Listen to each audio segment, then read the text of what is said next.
देख रहे हैं SRTV न्यूज नेटवर्क और मैं हूं मनीषा श्रीवास आपके साथ। इस वक्त की मुख्य खबरें, खास मुलाकात विशेष मेहमान से। दर्शकों, इस वक्त हमारे समक्ष है डॉक्टर जुजर फिदवी, अब गायनोकोलॉजिस्ट एंड इनफर्टिलिटी स्पेशलिस्ट है। सर, हम आप ये जानना चाहेंगे कि पोस्ट कोविड एरा में देखा गया कि काफी जो महिला है उनमें तनावपूर्ण जीवन शैली होने की वजह से या एक तरह से जो तनावग्रस्त जो उनकी जीवन शैली है उसमें देखें काफी जो महिलाओं में इनफर्टिलिटी के प्रॉब्लम्स बढ़ रहे हैं जी।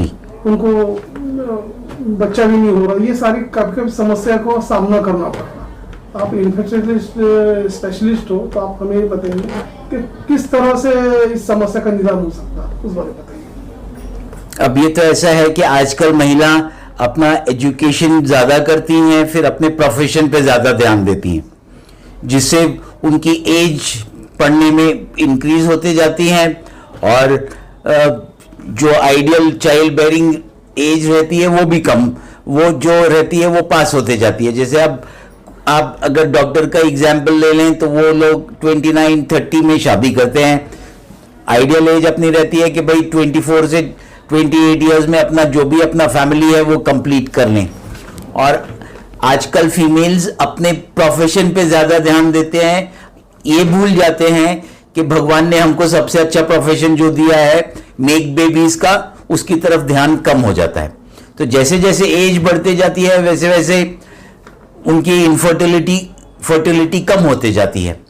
और दूसरा यह है कि आजकल husband and wife both are working, दोनों अपने अपने काम पे जाते हैं, दोनों काम से लौटते हैं, थके हारे रहते हैं। बाकी ये जो चीज़ें अपनी फैमिली बनाने के लिए करनी है उसके तरफ कम ध्यान हो जाता है। फिर बहुत से लोग ऐसे कहते हैं कि अभी हमको टाइम चाहिए, अभी हम हमारे पैरों पे नहीं खड़े हैं, जब तक कि हम हमारा अच्छे से अर्निंग नहीं करें, जब तक कि हम हमारी फैमिली नहीं बढ़ाएंगे। ये सब रीजंस हैं जिससे आजकल इनफर्टिलिटी के इंसिडेंट्स ज़्यादा हो रहे हैं।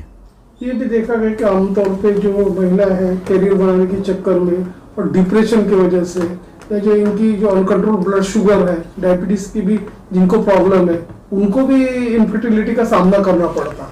तो आप मेडिकली बताइए कि एक्चुअली क्या है। नहीं, अब जैसे ये प्रोफेशन के लिए ये बच्चे लोग बाहर जाते हैं, बाहर जाने के बाद फिर उनका खाना पीना जंक फूड पे ज़्यादा हो जाता है, जिससे वेट गेन ज़्यादा होने लगा है। ओवरवेट होने की वजह से इन लोगों में PCOD ज़्यादा देखा जाता है, जिससे साइकिल्स इरेगुलर हो जाती है, ओव्यूलेशंस बराबर से नहीं होते और इनफर्टिलिटी के चांसेस बढ़ते हैं। अधिकतर देखा गया है कि कभी-कभी स्पर्म की कमी की वजह से, मेल में स्पर्म की कमी की वजह से ये जो फीमेल का है, फीमेल में प्रॉब्लम आता है और जनरेट नहीं हो पाता, चाइल्ड बेयरिंग के प्रॉब्लम आ जाते हैं उन लोगों में। लेकिन ऐसे समय में आरोप एक दूसरे पे होते हैं, मेल फीमेल पे करता, फीमेल मेल पे। ये देखिए, ऐसे अगर अपन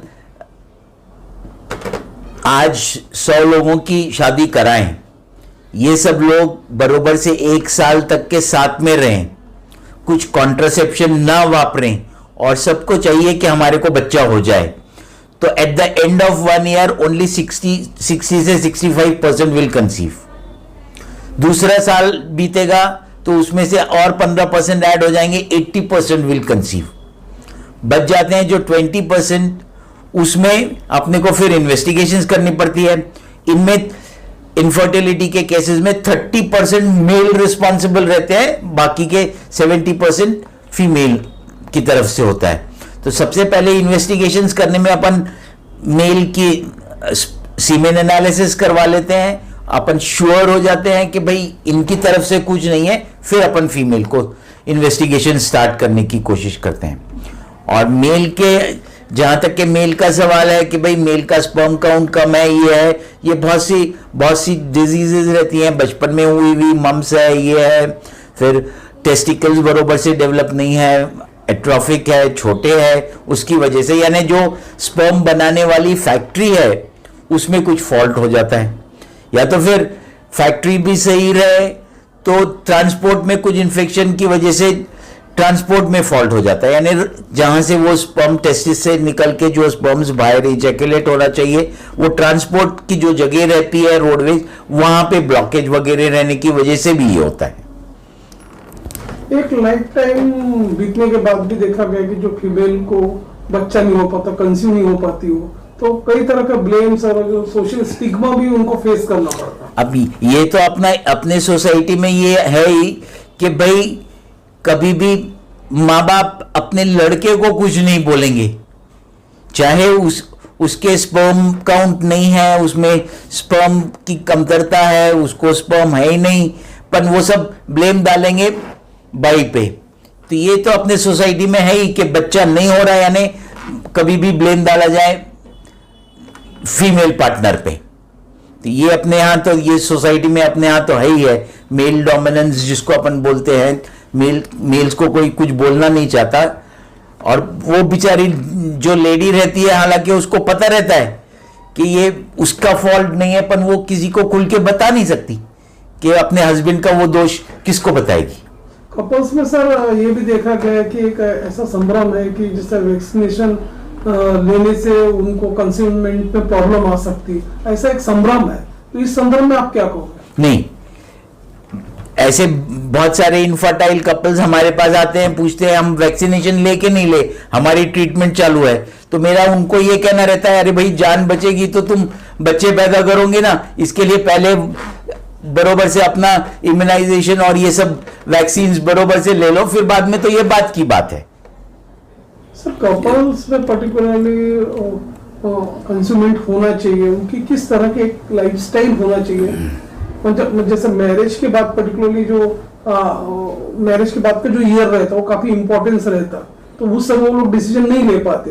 तो आपके नजर से किस तरह की उनकी लाइफस्टाइल होना चाहिए ताकि कंज्यूमेंट के लिए प्रोग्रेसिव एटमॉस्फेयर है? अब आजकल सब लोगों को तो गूगल मास्टर रहते हैं, या तो फिर टेलीफोन रहते हैं, उसमें सब कुछ देख के ही सब कुछ पूरा आइडिया मिल जाता है। मेरी तो ये एडवाइस कोई भी कपल्स को रहती है कि भाई hurry for the first, wait for the second and never for the third. यानी जल्दी से जल्दी आप एक कर लें, बाद में बच्चा आने वाला बच्चा अपनी रोजी रोटी लाता है। कोई बोलेगा मैं पैर पे खड़ा नहीं हूं, मेरा ये नहीं, वो आने वाला अपना सब कुछ बरोबर से करके आता है। सर डिप्रेशन का क्या रोल कॉल होगा? पर्टिकुलरली देखा गया कि काफी कपल्स में अब जहां वायलेंस, डिप्रेशन ये होता है, तो तनावपूर्ण जीवन में इस तरह का कंज्यूमेंट का क्या ये डिप्रेशन जहां पे ऐसे काफी साल बीत जाते हैं, 4-5 साल हो जाते हैं, जहां बच्चा नहीं हो रहा है, तो फिर वो लेडी को डिप्रेशन तो आएगा ही ना, क्योंकि चलते फिरते उसको आजू बाजू वाले लोग जितने रिश्तेदार आते हैं, जो भी आते हैं, उसको उंगली करते रहते हैं कि भाई क्यों, क्या हुआ कि नहीं हुआ कि नहीं हुआ। तो ये सब चीजों को लेके वो लेडी को डिप्रेशन तो होता ही है। पेशेंट तो हम उनको एडवाइस करते हैं कि भाई महीने के 12वें दिन से 20वें दिन तक के आप साथ में रहें, ताकि इस दौरान वो अंडा निकलेगा और प्रेगनेंसी वगैरह के चांसेस ज्यादा होंगे। आप दर्शकों को ये भी बताइए जो देख रहे हैं, जो इनफर्टिलिटी के शिकार हैं, तो उन्होंने किस तरह का मतलब उपाय योजना करना चाहिए अपने बच्चे के लिए, उस बारे में बताइए आप। नहीं, मुझे यही कहना है कि भाई सब कोशिश जल्दी से जल्दी बच्चा करने की कोशिश करें। अगर नहीं हो तो 1-2 साल बीतने के बाद डॉक्टर से कंसल्ट करें क्या है क्या नहीं है। और आजकल अब जैसे हम तो गायनेक हैं, इतने सालों से प्रैक्टिस कर रहे हैं, आजकल ये इनफर्टिलिटी का साइंस इतना एडवांस हो गया है कि आप टेस्ट ट्यूब बेबीज के बारे में इतना आप लोग सब सुनते होंगे, तो उसकी तरफ आखिरी में that is the last resort. पर ऐसा नहीं है कि भाई अपन टेस्ट ट्यूब बेबी की तरफ गए तो 100% होगा। वहां पे भी चांसेस अगर 100 लोगों के किए जाते हैं तो 25 से 30% या 35% अच्छे से अच्छे सेंटर में 40 से 50% चांसेस रहते हैं। सबको फायदा नहीं होता है। सर ऐसे कपल जो 10-12 साल से उनको इनफर्टिलिटी की शिकार हो चुके हैं, उनको कोई बच्चा नहीं हो रहा, तो ऐसे में उन्होंने किस तरह का साइंटिफिक वे से जाना चाहिए? क्या एडवांस टेक्नोलॉजी उपलब्ध है जिससे उनका प्रोग्रेस है और उनको कंसीवमेंट मिलने में आसानी है? वही मैंने आपको बताया कि भाई दे शुड कंसल्ट नॉर्मल, क्या प्रॉब्लम है क्या नहीं है। कि भाई अब बहुत से कपल्स आजकल तो ये अवेयरनेस बहुत हो गया है। बहुत से पहले ऐसे हम देखते थे, जब पास हुए थे हम नवे प्रैक्टिस में आए थे, तो बहुत से लोगों को जैसे रिलेशन हस्बैंड वाइफ के होने चाहिए वही नहीं हुआ रहता 2-3 साल तक के, तो प्रेगनेंसी नहीं होती। इसके लिए मैंने आपको कहा कि आजकल तो टीवी और वीडियोस पे सब कुछ अवेलेबल है, जिससे समझ जाता कि कैसे how do they go about. तो वो अवेयरनेस तो आजकल सबको आ ही गया है। सर फर्टिलिटी थेरेपी में काफी न्यू एडवांसमेंट आ गया, कई न्यू टेक्निक्स आ गई है जी। जो निसंतान दंपति है उनको आपका क्या एक मैसेज होगा? नहीं, मेरे को आपका वो निसंतान समझा नहीं। मतलब जो जिनको संतान नहीं है जी हाँ, तो वही कि भाई कोशिश उन्होंने करना चाहिए, बरोबर से ट्रीटमेंट लेना चाहिए, और नहीं तो लास्ट रिसोर्ट तो ये है कि भाई वो आईवीएफ ट्राई करें। वहां पे भी मैंने आपको बताया कि 100% सबको फायदा नहीं होगा। इसके लिए जब ये सब साइंस नहीं था तो हम तो ऐसे बोलते थे कि भाई if you have one adopt one, if you have none adopt two, ऐसे हमारी एडवाइस रहती थी। पर अब चूंकि ये आईवीएफ वगैरह आ गया है, टेस्ट ट्यूब बेबी की जो सब साइंस एडवांस हो गई है, तो दे कैन ट्राई दैट।